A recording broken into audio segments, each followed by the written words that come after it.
দেখো এই এমসিকিউটা তুমি 10 সেকেন্ডে অ্যান্সার করতে পারবে। বলা আছে চা ও চিনির অনুপাত দেওয়া আছে 7:3। এখন বলা আছে মিশ্রণে চায়ের পরিমাণ শতকরা কত। তাহলে এখানে দেখো চায়ের অনুপাতের অংশ হচ্ছে 7 আর চিনির অনুপাতের অংশ হচ্ছে 3। তাহলে এটা কিভাবে বের করব?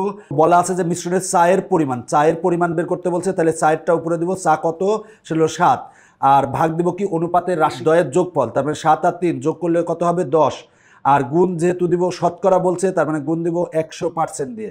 এবার 0 আর 0 কাটা, তাহলে 10 আর 7 গুণ করলে কত হয় 70%, তার মানে অ্যান্সার হবে ঘ। এবার আমরা এই এমসিকিউটা সমাধান করাবো। গমে সুজি ও ভুসির অনুপাত 3:2। গমে সুজির শতকরা পরিমাণ কত?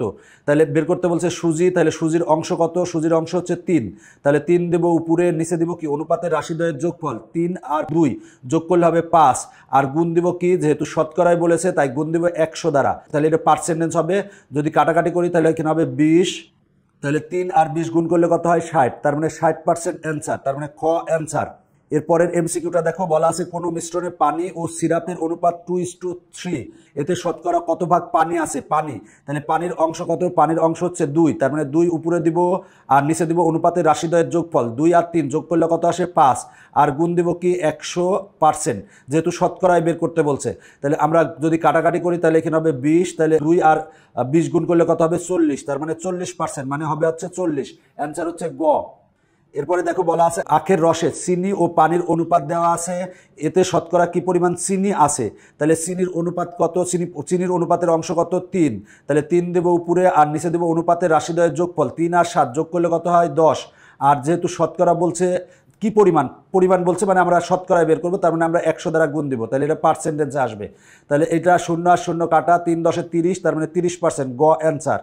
এবার দেখো বলা আছে খিচুড়িতে চাল ও ডালের অনুপাত 7:3, চালের শতকরা পরিমাণ কত? চাল, দেখো চালের অংশ হচ্ছে কত 7, তার মানে উপরে দিব 7 আর নিচে দিব অনুপাতের রাশিদ্বয়ের যোগফল, তার মানে 7 আর 3 যোগ করলে 10 হবে, আর গুণ দিব হচ্ছে 100, কারণ শতকরায় বের করতে বলছে, পার্সেন্টেজ দিলাম, 0 আর 0 কাটা, তাকে কত 7 10 70, তার মানে 70%, অ্যান্সার হচ্ছে গ। এরপরের এমসিকিউটা দেখো, বলা আছে ক্রয় মূল্য অনুপাত বিক্রয় মূল্য ইকুয়াল টু 4:5, লাভ কত হবে? লাভ, দেখো লাভটা হয় কিন্তু ক্রয় মূল্যের উপরে লাভটা হয়, 5 থেকে 4 বাদ দিলে কত হয় 1, তার মানে আমার লাভ যেটা সেটা উপরে দিব, আর যেটা হয় ক্রয় মূল্যের উপর, ক্রয় মূল্যের অংশ কত 4, তাহলে নিচে দিব 4, আর যেহেতু এটা লাভটা শতকরা হয় তার মানে গুণ দিব 100 দিয়ে, তার মানে পার্সেন্টেজ হবে, কাটাকাটি করলে কত আসে 25%, তার মানে অ্যান্সার হচ্ছে খ। দেখো এরপরে বলা আছে এক্স এর 10%, বলা আছে এক্স এর 10%, তার মানে এক্স এর মানে কি গুণ 10%, পার্সেন্টেজ তুলে দিলে কত দ্বারা ভাগ হবে? 100 দ্বারা ভাগ হবে।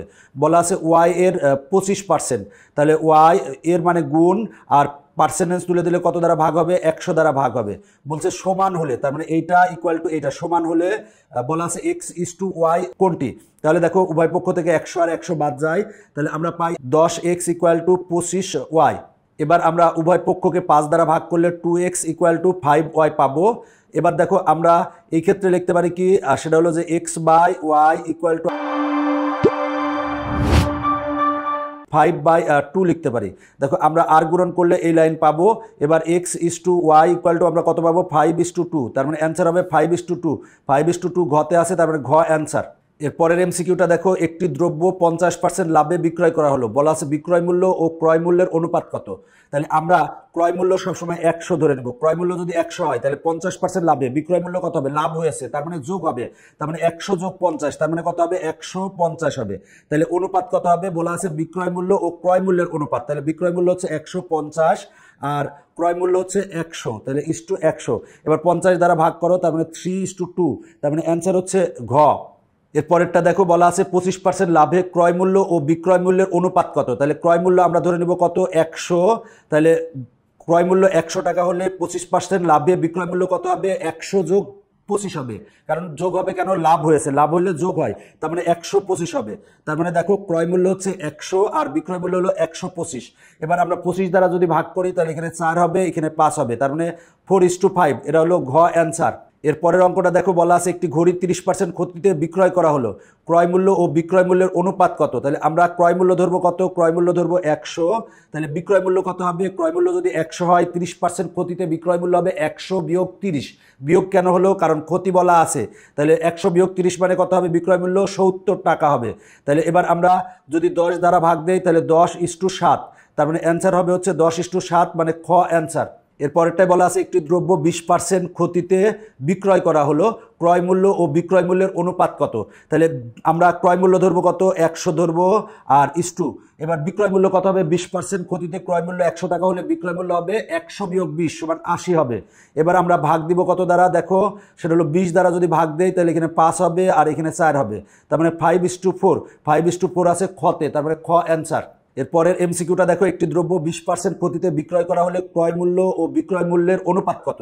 তাহলে ক্রয় মূল্য কত ধরবো? আমরা ক্রয় মূল্য ধরবো 100, আর বিক্রয় মূল্য কত হবে? 20% ক্ষতিতে ক্রয় মূল্য 100 হলে বিক্রয় মূল্য হবে 100 বিয়োগ 20, তার মানে 80, তার মানে 80। এবার আমরা যদি 20 দ্বারা ভাগ করি, তার মানে 5:4 হবে, তার মানে অ্যান্সার হচ্ছে খ। এরপরের অঙ্কটা দেখো, একটি দ্রব্য 20% লাভে বিক্রয় করা হলে বিক্রয় মূল্য ও ক্রয় মূল্যের অনুপাত কত? তাহলে ক্রয় মূল্য আমরা কত ধরবো? 100 ধরবো।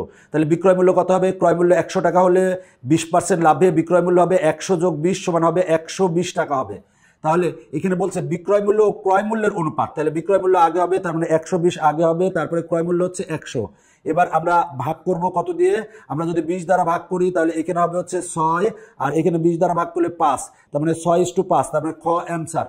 এরপরেরটা দেখো, বলা আছে একটি দ্রব্য 10% ক্ষতিতে বিক্রয় করা হলো, বিক্রয় মূল্য ও ক্রয় মূল্যের অনুপাত কত? তাহলে ক্রয় মূল্য কত ধরবো? 100 ধরবো। তাহলে বিক্রয় মূল্য কত হবে? 10% ক্ষতিতে বিক্রয় মূল্য হবে 90।